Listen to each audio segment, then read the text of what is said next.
আল্লাহ বলেন লাকাদ কানা লাকুম ফি রাসূলিল্লাহি উসওয়াতুন হাসানাহ।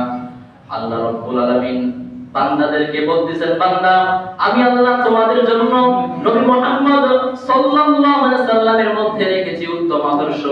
তোমরা আদর্শ ফলো করো মুহাম্মদ সাল্লাল্লাহু আলাইহি সাল্লামের। কার আদর্শ মানতে হবে? নবীর আদর্শ মানতে হবে। আল্লাহর নবী বিশ্বনবী জনাবে মুহাম্মদ রাসূলুল্লাহ বলেন সাল্লাল্লাহু আলাইহি সাল্লাম, আমাদের নবীর আদর্শ পালন করতে হবে, নবীর আদর্শ মানতে হবে, অন্য কোন ব্যক্তির আদর্শ ফলো করা যাবে না। যাবে? মুসলমান ভাইরা আমার, ইহুদিদের আদর্শ ফলো করা যাবে না। আজকে কিন্তু 21শে ফেব্রুয়ারি, এটা কিন্তু মুসলমানদের আদর্শ না, নবীর আদর্শ না, এটা ইহুদি খ্রিস্টানদের একটা চাল। ঠিক কিনা বলেন? মান্না দানাম জানুয়ারি ওয়া ফেব্রুয়ারি বলে দানা মেসালে পয়গম্বরি। আমরা আদর্শ মানব পয়গম্বর মুহাম্মদ রাসূলুল্লাহ সাল্লাল্লাহু আলাইহি সাল্লামের আদর্শ আমরা পালন করব। আমরা কোন ইহুদিদের আদর্শ পালন করব না, কোন খ্রিস্টানদের আদর্শ পালন করব না।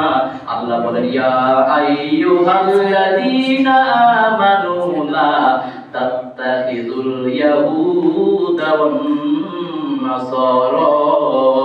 আল্লাহ তাআলা ঈমানদারদেরকে সতর্ক করতেছেন, এই ঈমানদার, এই মুমিন, ইহুদি খ্রিস্টানদেরকে তোমরা বন্ধুরূপে গ্রহণ করিও না, তাদের আদর্শ তোমরা বাস্তবায়ন করিও না।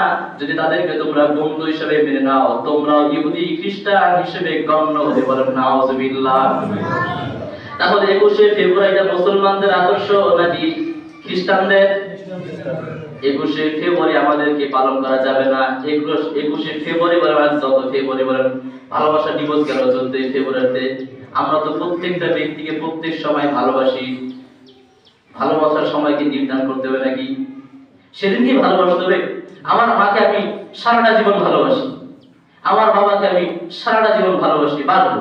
আমার মা বাবা ভাই বোন আত্মীয় স্বজন নবী আল্লাহ সারাটা জীবন আমরা তাদেরকে ভালোবাসবো। এটা কি একটা নির্ধারিত সময় করতে হয় নাকি? মুসলমান ভাইরা আমার, যেই কথাটা বলতেছিলাম, লাকাদ কানা লাকুম ফি রাসূলিল্লাহি উসওয়াতুন হাসানাহ। আল্লাহ বলে তোমরা নবীর আদর্শ ফলো করো, নবীর আদর্শ বাস্তবায়ন করো। যে ব্যক্তি নবীর আদর্শ বাস্তবায়ন করবে তারা দুনিয়াতেও সম্মানিত, আখিরাতেও সম্মানিত হবে। বলেন সুবহানাল্লাহ। মুসলমান ভাইরা আমার, যেই কথাটা আজকে বলার জন্য নিয়ত করেছি, নবী ছিলেন উত্তম ধৈর্যশীল, নবী ছিলেন সহনশীল, নবী ছিলেন ধৈর্যশীল। আল্লাহ নবী ছোট ছোট বাচ্চাদের সঙ্গে কেমন ব্যবহার করতেন, কেমন তাদের আচরণ ছিলেন ছোট বাচ্চাদের সঙ্গে, এই সম্পর্কে আলোচনা করতে চাই।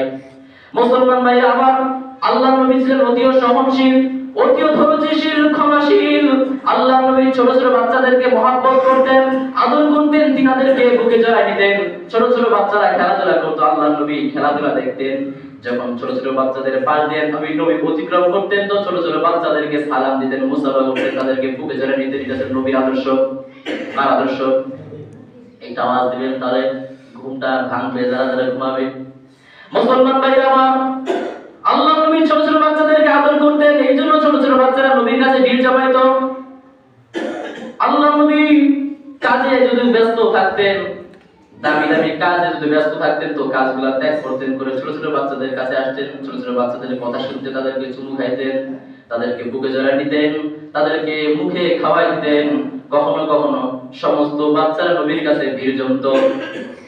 ছোট ছোট বাচ্চারা যখন নবীর কাছে ভিড় জমতো, তখন আল্লাহ নবী মাঝে মাঝে কি করতেন, ছোট ছোট বাচ্চাদেরকে কাতার ভাবে দাঁড়িয়ে করে দাঁড় করায় দিতেন। আল্লাহ নবী দূর থেকে হাত বাড়ায় দিতেন, দেখি কি আগে আমার কাছে আসতে পারে। আল্লাহ নবী হাত বাড়ায় দিতেন, তো ছোট ছোট বাচ্চারা দৌড় দিয়ে নবীর কাছে আসতো। কেউ কোলে উঠতো, কেউ হাত ধরতো, কেউ বুকের উপর ঝাঁপিয়ে পড়তো। আল্লাহ নবী ছোট ছোট বাচ্চাদেরকে চুমু খাইতেন, ছোট ছোট বাচ্চাদের মাথার উপরে হাত বুলাই দিতেন। মুসলমান ভাইরা আমার, এটা নবীর আদর্শ ছিল। কিন্তু আমরা ছোট ছোট বাচ্চাদেরকে ভালোবাসি না। মসজিদের ভিতরে ছোট ছোট বাচ্চারা আসবে, তারা নাচানাচি করবে, কুদ্দাকুদ্দি করবে, চিল্লা হাল্লা করবে, এটা মসজিদের একটা সৌন্দর্য। কথা বলেন ঠিক কিনা? এখন থেকে যদি আপনি ছোট বাচ্চাদেরকে ধমক দেন, প্রজন্মে কিন্তু এই ছোট ছোট বাচ্চারা মসজিদ ভুলে যাবে। আপনার ধমকে তারা নামাজি হবে না, বেনামাজি হয়ে যাবে, আপনার নামে গীবত করবে, অমুক পুরাটা এত খারাপ, মসজিদে ঢুকতেই দেয় না। খুরমা তো নেওয়া দূরের কথা, ছোট ছোট বাচ্চারা খুরমা নেওয়ার জন্য কি আর পারাপারি করবে? বড় লোকগুলো বেশি পারাপারি করে, ঠিক না? এই যে মানুষ যে মারা যায়, এই মরাবারের দাওয়াত কার হক বেশি? গরিব মিসকিন অসহায়দের। কিন্তু এই সমস্ত দাওয়াতে, এই সমস্ত মিলাদে দেখবেন বড় বড় লোকরা প্রাইভেট কার নিয়ে আসে মরা খাওয়ার জন্য। ঠিক কিনা বলেন? মুসলমান ভাইরা, ছোট ছোট বাচ্চারা মসজিদের ভিতরে আসবে, নাচানাচি করবে, কুত্তাকুত্তি করবে, এই বয়সে তো করবে। আপনারা করেন নাই? আপনারা কি মায়ের পেট থেকে 30 বছরের যুবক হয়ে আসছেন নাকি?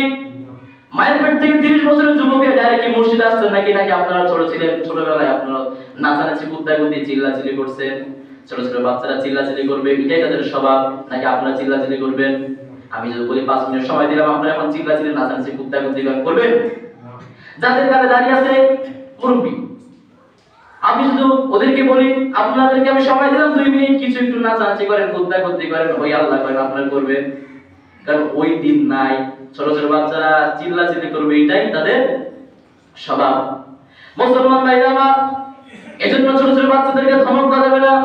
এই যে সবে বরাতের রাত্রে যা দেখলাম আমি, ছোট ছোট বাচ্চারা কি আর চিল্লাচিল্লি করবে, মুরব্বীরা বেশি চিল্লাচিল্লি করে হাজার দিনে। আমি তো আপনাদেরকে বলতেছি না প্রত্যেকটা মসজিদে এমন হয়।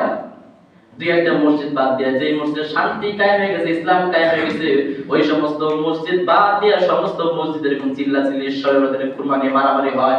আমি বলেছিলাম, আমি যখন ছোট ছিলাম মসজিদের ভিতরে হালুয়া রুটি নিয়ে মারামারি, আমার পুরো শরীর একদম হালুয়া রুটি ভেঙে যেত। মানে সবাই তো প্রত্যেকটা বাড়ি থেকে একদম হালুয়া রুটি হালুয়া রুটি হালুয়া রুটি মিছিল, মানে সবাই গামলায় গামলায় হালুয়া রুটি দিত। কে কাটতে হবে, অভাব নাই, কত লাগবে আপনার দিব। কারণ মসজিদ তো ভর্তি হয়ে গেছে হালুয়া রুটি।